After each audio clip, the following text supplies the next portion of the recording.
Здравейте, приятели!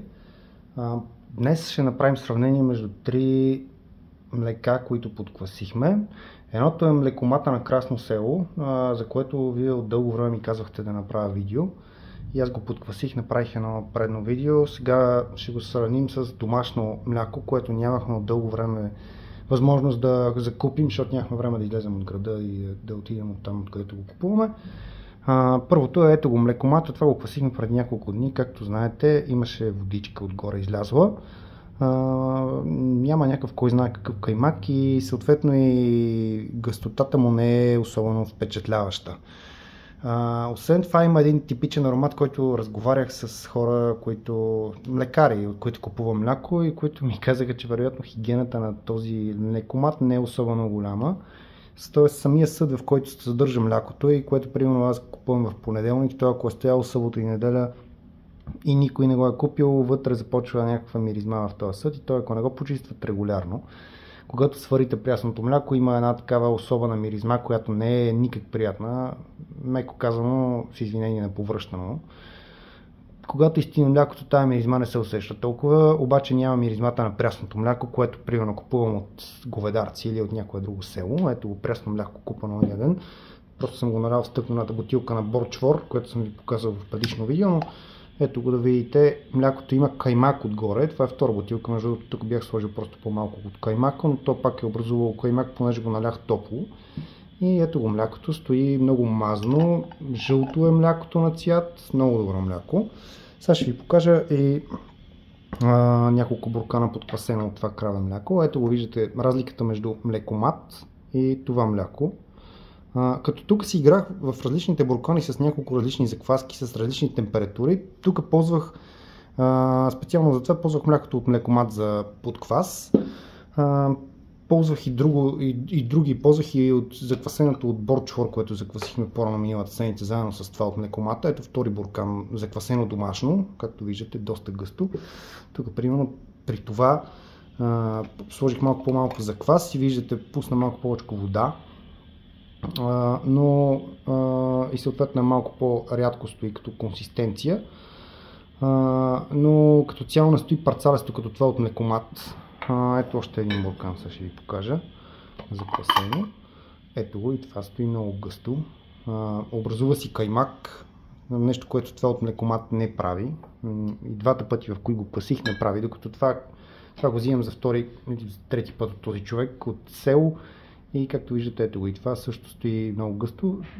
Казвам ви, гъстотата тук общо взето играе заради температурата на бурканите, защото всеки буркан беше с различна температура, просто защото беше голямо количество мляко, но това е стояло цяла нощ, съответно е станало малко по-кисело съответно заради това, защото е и по-топло времето, но заради различното количество заквас и различна температура на бурканите има някаква леко играе консистенцията, но като цяло млякото е много добро и има каймак.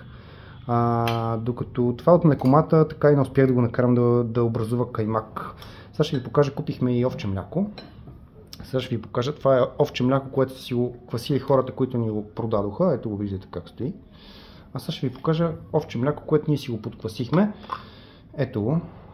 Виждате го, стои перфектно. Даже стояло е леко наклонено, докато се е подквасил и както виждате, като го сложа водоравно, то не се връщат. Водоравно ми си стои наклонено. Същото и с кравето, между другото.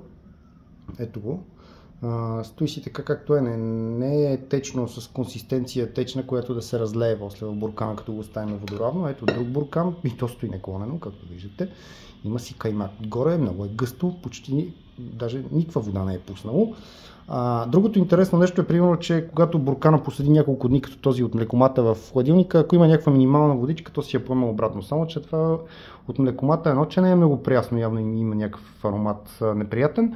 А второто е, че както виждате, тази вода не се прибира. Докато това домашното мляко, ако поседи няколко дни, тази малка вода, която примерно този буркан е пуснало, тази вода ще се скрие, ще се поема от млякото. Докато тук явно има много вода, самата му консистенция е много водниста и съответно това мляко не си прибира водата в себе си, като поседи в хладилника. Ето го и третия буркан с овче мляко, виждате как изглежда. Прекрасно. Няма нищо общо с писахте ми земенея или заменея, не знам, ще избъркам с името, но както виждате няма никаква вода, каймак има, гъсто е млякото, овче, няма нищо общо с каквото и да е мляко, което може да купите от магазина. С какво го заквасих? Заквасих го с биволско на 6,5%, това е от Ракево. Купено, миналата седмица го купих и реших да заквася овчето с него. Но както виждате, общо взето разлика между това, което аз заквасих и това, което купих от хората вече заквасено, няма. Млякото е много добро. Беше току-що издоено, като го купихме онзи ден. Престоя една вечер в хладилника. Няма нищо общо с това, което ви продават на пазара Димитър Петков като фермерско мляко, което като тръгнете да го варите, то се пресича и става на извара моментално. Даже то е на парцали още докато го наливате в тенджерата, за да го варите. Така че, приятели, пазете се, най-хубаво е не от такива пазари да купувате, ами ако можете да отидете в някое село и да си имате познат лекар, от който да си пазарувате редовно и да знаете, че не си кръстосва млякото с вода, защото като го кръстоса не се получава хубаво мляко, киселото мляко не се получава хубаво, пуска много вода, няма каймак, парцалеста консистенция. Ето, виждате го. Значи за някой от вас това може да е добро мляко, за мен не е, съжалявам. Ето виждате го отгоре, няма каймак. Направо ако имало някакво подобие на каймак, то се раздробява. Това е млекоматското мляко. Млекоматна може да е алтернатива за тези от вас, които не пътуват всяка седмица извън града, примерно да си вземат фермерско мляко от някой кравар или овчар, фермер истински, но за мен хигиената на млекомата не е добра и съжалявам, че ще го кажа, но млекомата за мен не е добра алтернатива на домашното мляко. Може би идеята му е добра, обаче явно не се чисти достатъчно добре, защото това мляко, аромата му като се свари няма нищо общо с това мляко, което сварих и купих. Ето това краве мляко, което сварих и купих от село Говедарци, например, или от село Гинци, ако отидете да купите. Няма нищо общо с аромата на прясно току-що издоено мляко. Мирише тежко, мирише гадно. Съжалявам, но хигиената им не е добра и не мога да го препоръчам. Това е от мен за сега. Надявам се да ви беше интересно и надявам се да давате предложения за други млека, които да квасим фермерски или някой млекар или кравар, въобще кравар, овчар, някой, който гледа биволи. Ще се радвам да давате предложения и да можем да ви предложим мляко, което наистина да квасите и е добро и да отсеем това, което не е добро. Ще се видим следващия път. Чао!